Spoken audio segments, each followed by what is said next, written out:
Hello, this is Angelia, and you are listening or watching Why You Do What You Do, the podcast that talks about psychology and human development.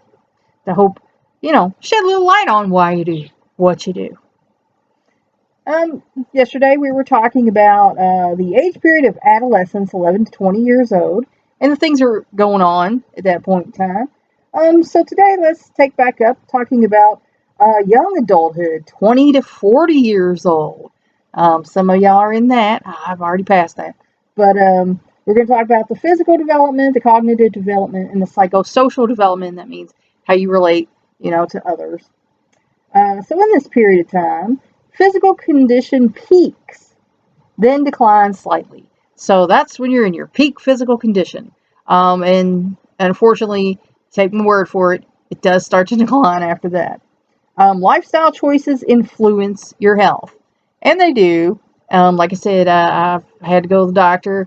A1C went up, so I'm going back to my Mediterranean diet and trying to change some things so I can stick around, for a while. So take care of yourself while you're young and you last to be old. Cognitive abilities and moral judgments assume more complexity. And you do think more about things than you did before. Before, when you're younger, you're very impulsive. This is what feels right to you. When you get older, you start to think more, use critical thinking and common sense, and start to weigh things out a little bit more. Educational and career choices are made. And that's early on, when you're younger in the 20s. And you decide what you want to do, who you want to be, and you start taking steps to achieve that. Personality traits and styles become relatively stable, but changes in personality may be influenced by life stages and events, because other people do influence us. And if we are a certain way and we find someone or something that we feel like is a better way than what we're doing now, we might change and go into that way because we feel like that's a good way. So we all learn from each other. That's why I'm here, bothering to teach you this, so you can, hopefully learn something from me. Hopefully studying over the 1,000 hours of psychology did me some good, so I can do you some good. It wasn't a waste of my time, hopefully. Decisions are made about intimate relationships and personal lifestyles. Because you do start pairing up, in your 20s usually. And you're going to have to decide, how y'all want to live. And as an individual, even if you don't pair up with somebody, you're going to have to decide how you want to live. Most people marry, and some become parents. And, again, that's not everybody. There's that law of averages there. But most people do like to pair up and have a partner for life, and, raise a family. Certainly not all people like that. And there are people who, even if they don't have their own, will adopt more family in. So, again, law of averages. Middle adulthood, 40 to 65 years. Some deterioration of sensory abilities. Yep, you need things to help you. Sight seems to go first. The reading glasses come. Some people need glasses, prescription glasses. Some people need hearing aids. You might find food doesn't taste as good as it used to, and, things of that start happening. Health, it goes down. Stamina, like I said yesterday about how you get up one day and you try to do something that you've been doing all your life or that you used to do all the time when you were young, and suddenly it's hard for you. And you're like, So that will happen. And prowess may take place. And this is a big thing with men. They have a whole industry on this, men's health, with the ED thing and whatever.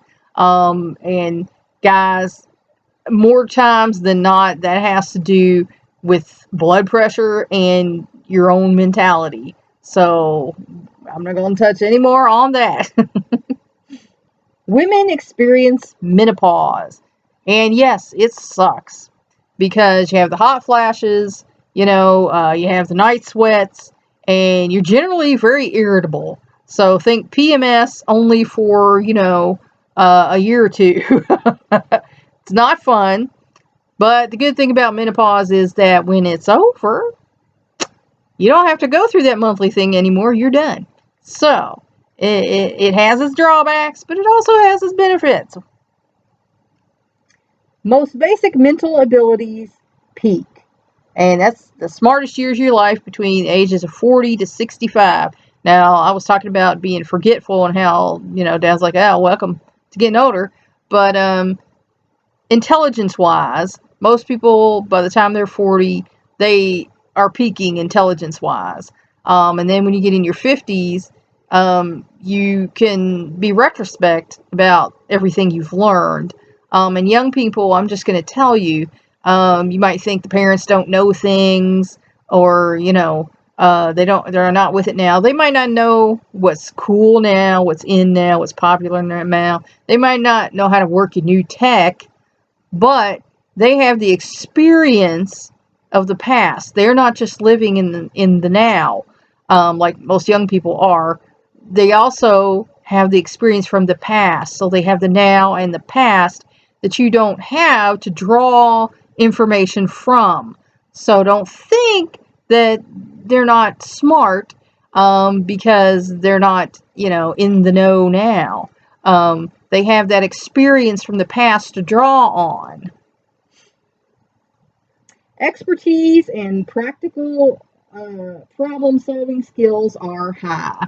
So by this time, people have peaked career-wise usually, and they're able to just take things in stride and get through their problems.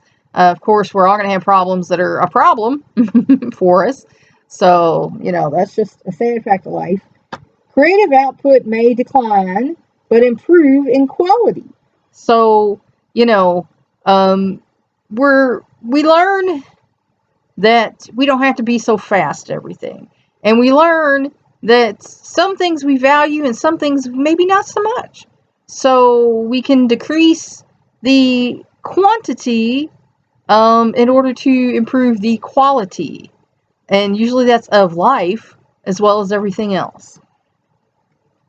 For some, career success and earning prowess peak. And again, that's if you had a career or if money was your goal, which some people, that's their goal, to make the most money they can. So usually between this time, before you get to be 65, now, our generation, you could start collecting Social Security then, or 67, depending on what year you were born. But future generations aren't going to have that. So they won't be retiring as much at age 65. For others, burnout or career change may occur. And burnout is where you're done. You're sick of it. I used to work at a job where I was telemarketing, and that's what someone told me, you got burnout. And maybe I did. I didn't think so at the time, but maybe I did because, there's only so much abuse you can take in a workplace. And if you're in a customer service job, you're taking abuse from the customers. Let's face it. Some of them are just going to take their bad day out on you. That's a fact. And if your boss is also heaping abuses on you, then there's going to come a point where you're just like, I'm done. I've had enough. I'm done. And so a lot of people, might decide to change careers in this period of their life because they're like, this is too much for me now. I'm switching over. I'd rather do this.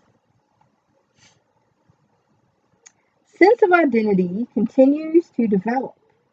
And again, like I say, you're always growing until the day that, the Lord takes you up. You're always growing and learning. So being rigid in who you are and what you know only limits you. Stress stressful midlife transition may occur, and some people do have midlife crisis. Some people are just, freak out. The joke is about the guy divorces his wife, gets a younger version of her, gets the Corvette, and not everyone does that. But at some point, some people do stop and say, I never got to have a life. I had to do this and support my family, blah, blah, blah. Well, that was your choice at the time. So, you can also rearrange things. You can also reprioritize things.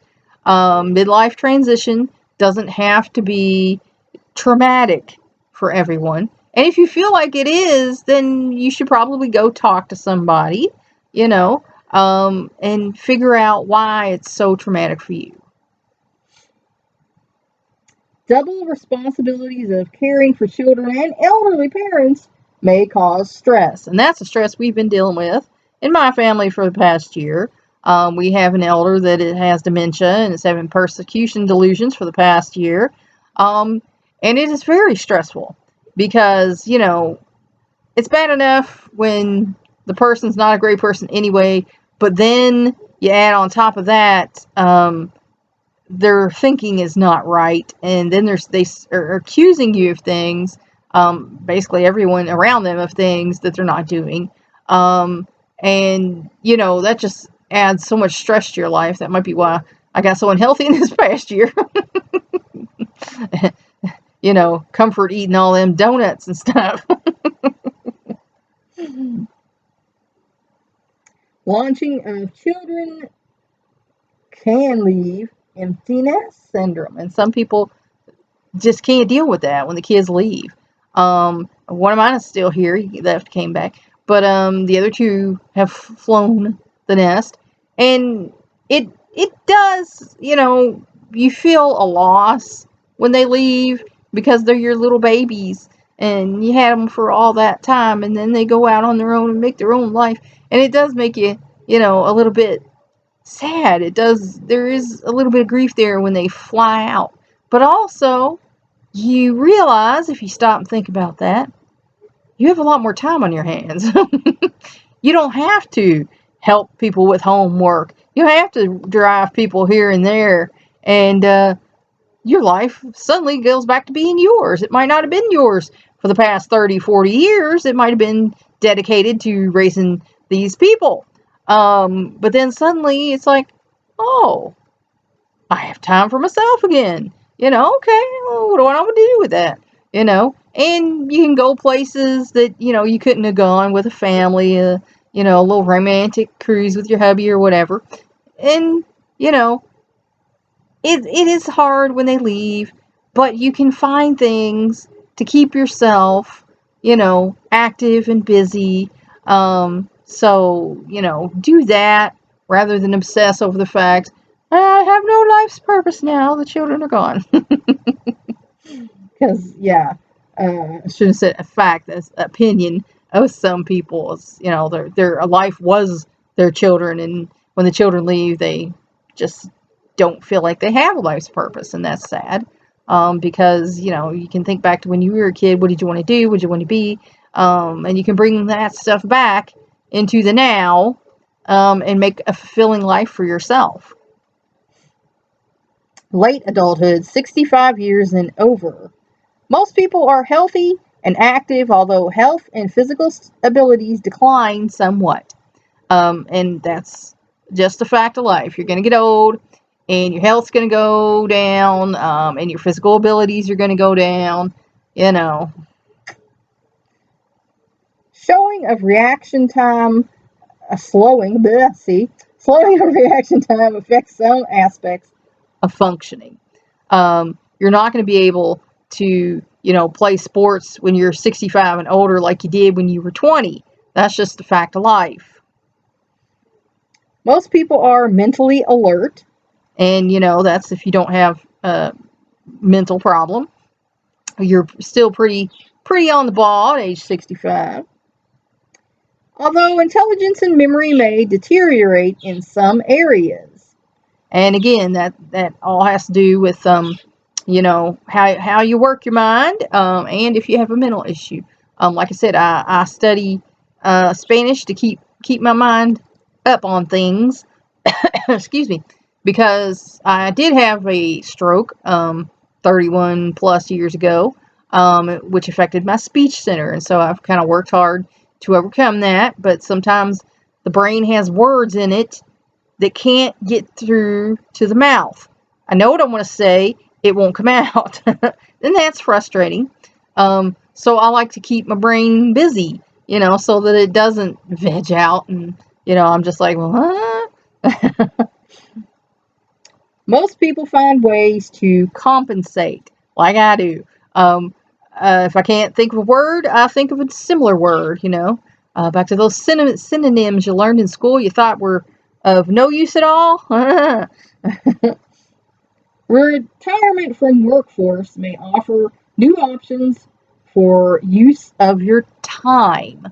And again, like, when you retire, you don't have to sit on your butt, do nothing, and be bored. You can make new uses of your time. You can find ways to still be useful. You can take up some hobbies to do things with your time. You don't have to just veg out.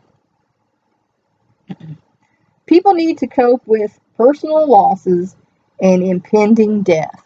Because when you get to this age, you're going to start losing people that you knew.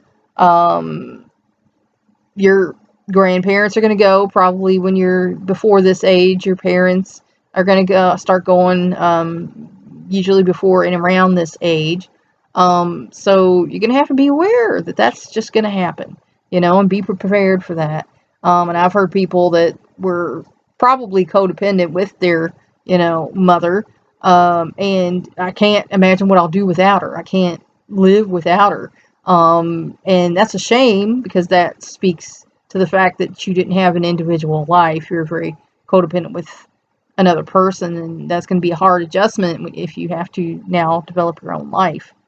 And your own death. Let's face it, if you're alive, you're going to die someday. Everything that lives dies. That's just a fact here on Earth. So you might as well get used to that fact and make plans for that fact. Like I said, we got a will in place. We got the, the living will and all that stuff in there with it. The kids know where it is. So if something should happen, we're prepared. We got life insurance,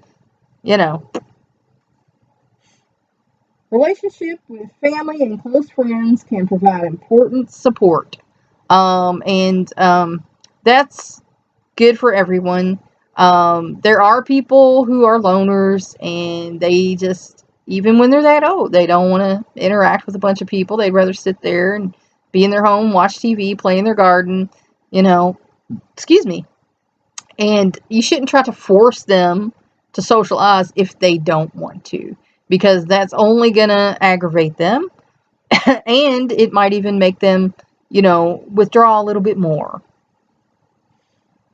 Search for meaning in life assumes central importance. So at this age, the end's coming.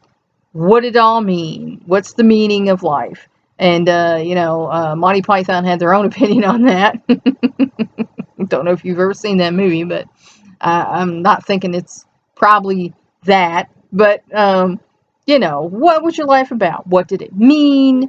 And if you feel like it's lacking, then even at this age, you can come, forward and do things to seal it up, the joke about unfinished business, that ghosts come because they had unfinished business. And you can finish your business, get it done, while you're still around. All right, now we're going to be talking about heredity, environment, and maturation. Some influences on development originate primarily with heredity, and that's where you inherit things from your parents, and their parents, and their parents, and their parents. The genetic endowment inherited from a person's biological parents at conception. And when that egg and sperm join, that's when those DNA strands start, unraveling and coming together. So, from conception, you're basically being programmed with your genetic half of your heredity. Other influences come largely from the inner and outer environment. Again, back to the nature-nurture thing. Your environment plays a big part in your development. The world outside the self, beginning in the womb, and the learning that comes from experience. Because, again, you get some stuff that's inherited and other stuff you learn. Individual differences increase as people grow older. So we are started out kind of, like kids. You notice how like kids all kind of like the same thing. And something's in now, something's popular now. Kids like, but everyone has individual differences. Like this kid might like dogs, but this kid doesn't. This kid might like art, but this kid doesn't. This kid might like music, but this kid doesn't. So each individual is still going to be different. Even though there are averages in development, there's still going to be individual differences. So, your child should be praised for who they are, not compared. That is the number one no with kids, is comparing them to their siblings or other kids. Many typical changes of infancy and early childhood seem to be tied to maturation of the body and brain. And that's right, because your developmental stages are going to be tied to the development of your body and your brain. The unfolding of a natural sequence of physical changes and behavior patterns. Again, behavior patterns can be inherited, or most of the time it's environmental. They learn behavior patterns, including readiness to master new abilities such as walking and talking. And some kids are faster, some kids are slower. There's no specific, there's a guideline, but, don't freak out if your kid hits 12 months and they're not trying to stand up yet and say, oh my gosh, something wrong with my kid. Because might not be. They might just be slower than the other kids. And some kids are faster than other kids. So you can't judge them all by one, child. As children grow into adolescence and then into adults, differences in innate characteristics and life experience play a greater role. So your innate characteristics, see, yeah, that aging and stroke thing, are what you have inside of you. You are a certain way. You can learn more things and lean to this side or this side, but you're like a flower. You were planted in this area, that's your hereditary and your environment. You can sway this way to follow the sun. You can sway this way to follow the sun. And in a way, that's what we all do. We gravitate towards those things that nurture us. So, each child is different.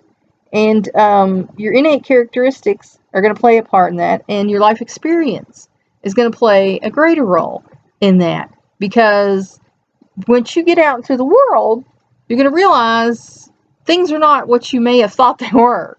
And it's going to be harder than you thought it was going to be. So you're going to have to rise to the occasion or not. And that can dictate what your future success is going to be.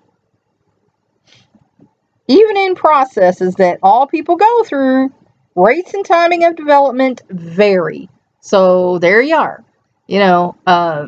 Everyone develops in a certain way, but the rate and the times vary. So if this kid walked at 12 months, you can't say this next kid should, or there's something wrong with him. Or if this kid was potty trained at 18 months, this next kid should be, or there's something wrong with him.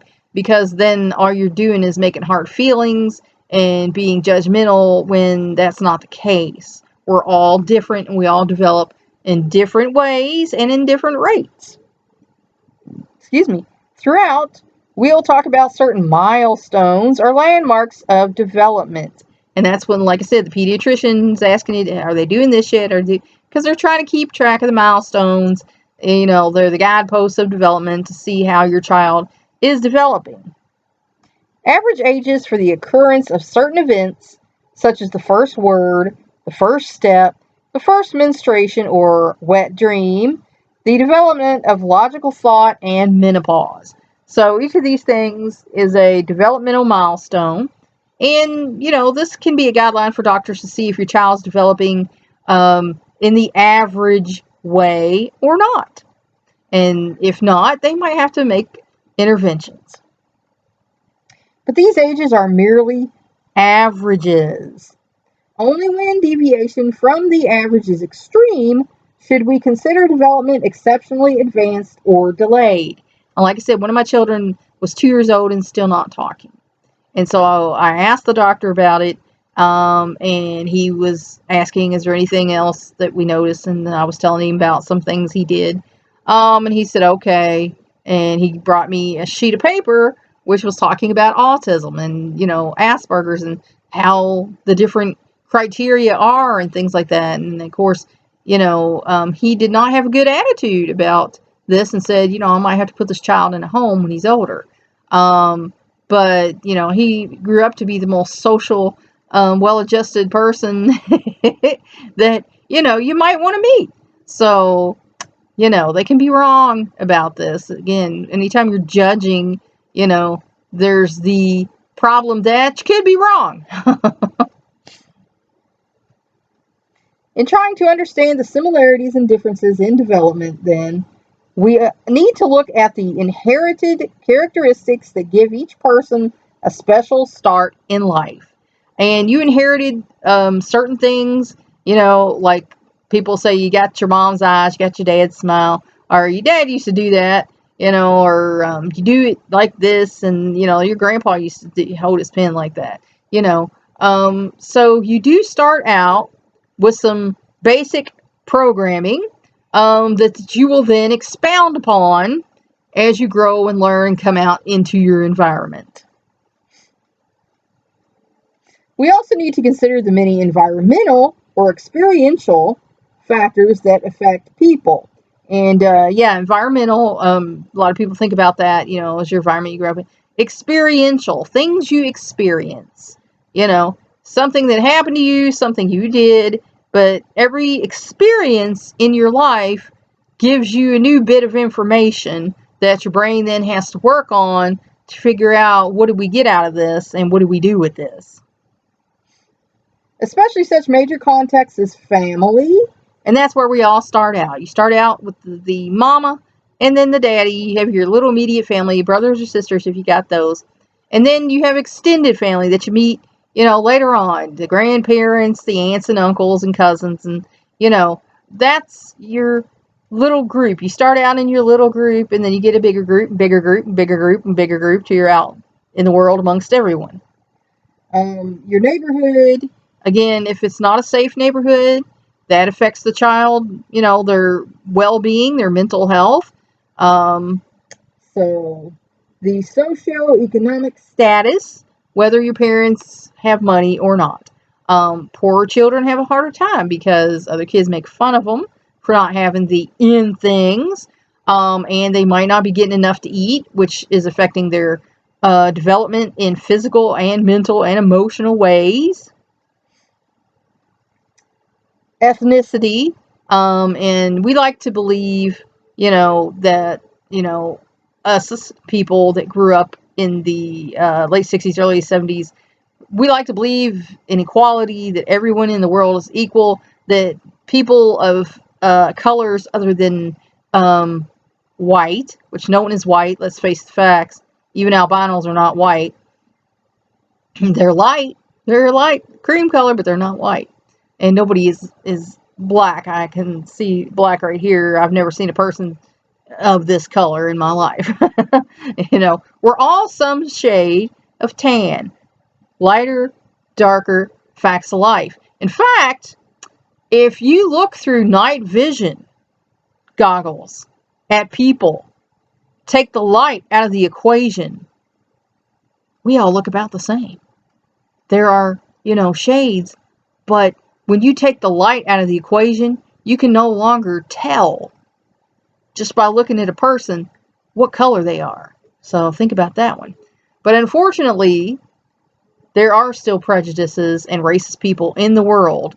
And if a child comes across this racism in their life, that's also going to affect them. That's going to give them an experience that they're going to have to digest and then work through and decide what they're going to do with it. So, that's an unfortunate thing in our society when a child experiences racism. And that's all for now. I hope some of this might have helped you think about why you do what you do. I'll talk to you later.